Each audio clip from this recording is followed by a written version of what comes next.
So I started at the council as an apprentice when I was 17, and how I started was as an admin and finance officer in the housing development team, and I've been here ever since. My advice would be to continue to always ask questions, never be afraid to ask questions, never be afraid to shadow work. So if there's somebody where you think, I'd really love to do what you're doing, go and shadow them. Hello, I'm Toby Fox from 1.5 Million New Homes, the local government challenge, sponsored by Redloft and Lovell. And I'm visiting a different council every month to find out what works and what needs to change to get more homes built. And this month, I'm in the London borough of Enfield. And I'm visiting Lucy Benjamin, who's on the Alma Estate, where we're going next, in order to talk to her about building a career in public sector housing delivery. So my name's Lucy Benjamin. I work for Enfield Council. I'm a development manager. So we're at the Alma Estate in Ponders End today, and this is actually the first estate that I managed as a development manager. So it's really exciting to be here.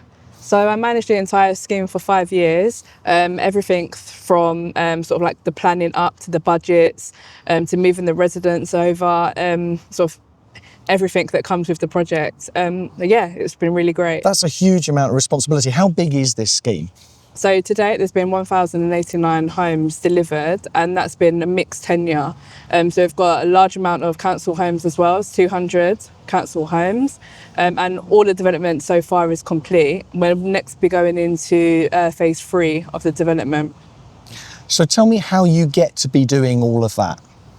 So I started at the council as an apprentice when I was 17. Yeah. And how I started was as an admin and finance officer in the housing development team, and I've been here ever since. So it was always my ambition to be a development manager.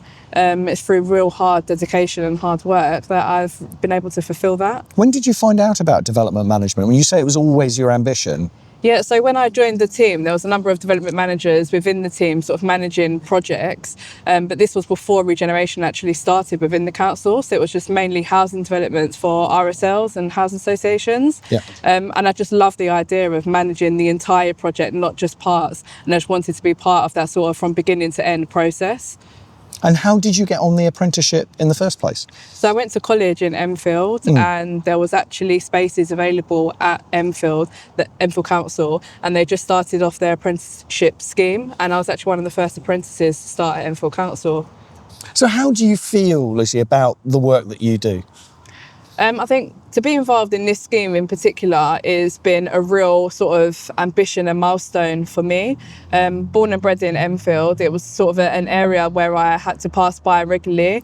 And to be honest, it wasn't ever a really nice area, this particular estate. And so to be involved in the development here and actually manage the development, see the end goal, see the lovely homes that we've now created for Enfield, and of course the positive placemaking that we've made, not only in Ponders End, but across the borough.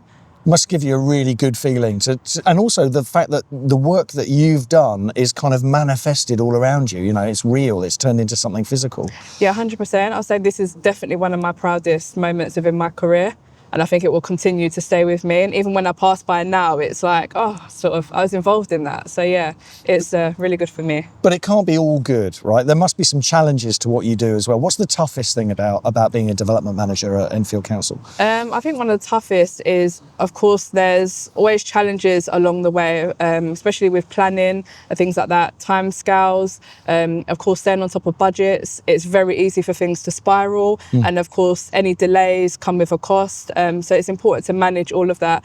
And then, of course, you also got to bear in mind the residents, that they are living here and this is actually their home that you're sort of working with. And it's not only just giving them a new home, it's working with them. It must be quite hard to balance that. Like, it's your job to get things done, but at the same time, it's other people's lives and they might not want you to get those things done, or they might not like the way you're doing them. It must be quite hard to balance those tensions. Yeah, it definitely is. And we do a lot of consultation, and we always sort of make sure that residents are given that voice. We actively work with them to sort of create a residents association. We have a team dedicated to just the residents where they can sort of contact at any time, and do a bit of hand-holding when there is that moving process. So you've got a lot of responsibility now, is what you're saying. How has your career progressed, and how long has it taken for you to get to that level? So I started as an admin and finance officer here, and then I just grew to sort of project support senior project officer, and then a role come up to be able to be a development manager. And yeah, I just grabbed it with both hands. As I said, it's always something that I wanted to do. It took me about 6 years. Okay. But yeah, it's been one hell of a journey, but I've loved it, and I love being a development manager.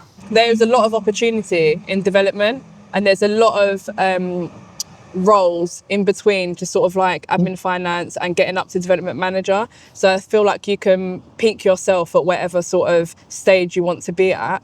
But yeah, there's definitely opportunities within the council to grow if you want to. And you were saying earlier when we were talking before we started filming that you've got friends that joined the council at the same time as you, that have kind of come through at the same time, advanced at the same pace. Yeah, so when I joined as an apprentice, there was also a few other apprentices that have joined at the same time. And there's about 4 or 5 of us now that actually currently still work for the council, and we're all in management roles. So that's really like great thing to be able to see that we're sort of all grown together. So you've already achieved so much, Lucy. What else is there to achieve? What's your ambition? So I'm really content with being a development manager, but I'm always looking to learn. So rather than doing an estate regeneration that I'm sort of used to, I'm now working on a new project where I'll be acquiring 300 homes across 2 different sites across the borough. So a former apprentice of the council is buying 300 houses. Yeah, crazy. So what's your advice to anyone who's watching this? They're at college now, they're watching this and they're thinking, actually, that sounds quite cool. I'd quite like to do that. What should they be doing? I think if it wasn't for the apprenticeship scheme, I probably wouldn't be where I am today. It's opened up a lot of doors for me. Enfield Council as the employer has also done a lot in terms of just my career.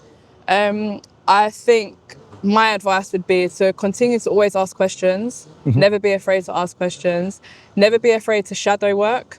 So if there's somebody where you think, I'd really love to do what you're doing, go and shadow them.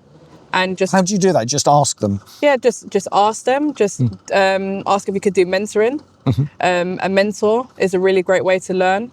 And just never, ever stop learning. What are the most important skills in doing what you do? Organisation. I think you have to be organised. You can have the knowledge and the technical experience, but if you don't have the organisation, I think it's a huge downfall. And is that something that's natural, or is that something you can learn? I think it's something that you can learn, of course. I'm lucky that I think that's probably one of my strengths.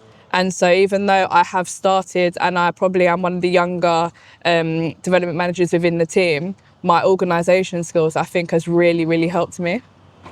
Lucy Benjamin, thank you very much for playing your part in getting 1.5 million new homes built. Thank you. So that's the end of another episode of 1.5 million new homes, the local government challenge, sponsored by Lovell and by Redloft. And that's it from the London Borough of Enfield and Ponders End itself.